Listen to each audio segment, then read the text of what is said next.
কুষ্টিয়াতে এখন পর্যন্ত আল্লাহর রহমতে আলহামদুলিল্লাহ বন্যা পরিস্থিতি স্বাভাবিক আছে, কিন্তু টানা বেশ কিছু দিনের বৃষ্টিতে দিনমজুর যারা আছে, যারা সকালে কাজে বের হয় সন্ধ্যায় চলে আসে, তাদের আসলে কাজটা পুরো থেমে গেছে।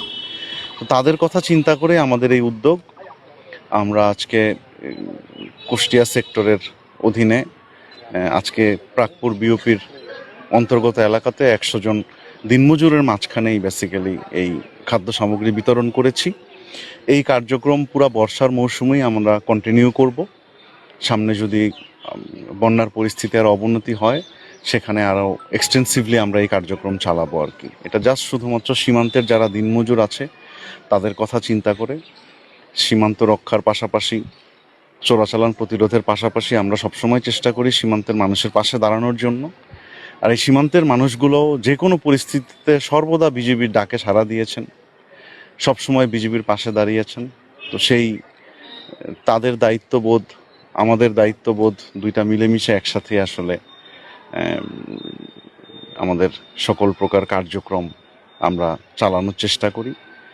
এই বন্ধন, সীমান্তের মানুষের সাথে বিজিবির বন্ধন, এটা সবসময় অটুট থাকবে এবং এইটাকে আরও দৃঢ় করার জন্য এই ধরনের পদক্ষেপ আমরা জারি রাখব।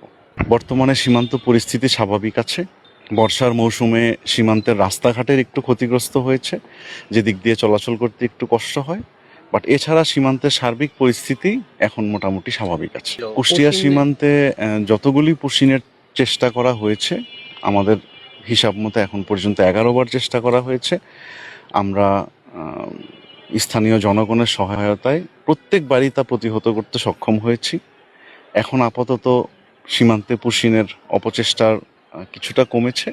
এখন আপাতত বেশ কিছুদিন ধরে বন্ধ আছে, নাই। বাট যে কোনো সময় সীমান্তে যদি এই ধরনের পুশিনের অপচেষ্টা করা হয়, আমরা সর্বদা সজাগ আছি। স্থানীয় লোকজনও আমাদেরকে প্রচণ্ডভাবে সহায়তা করছেন। আশা করি কোনোভাবেই পুশিনের চেষ্টা আমাদের এই দিক দিয়ে আমরা সবসময় ব্যর্থ করে দিব।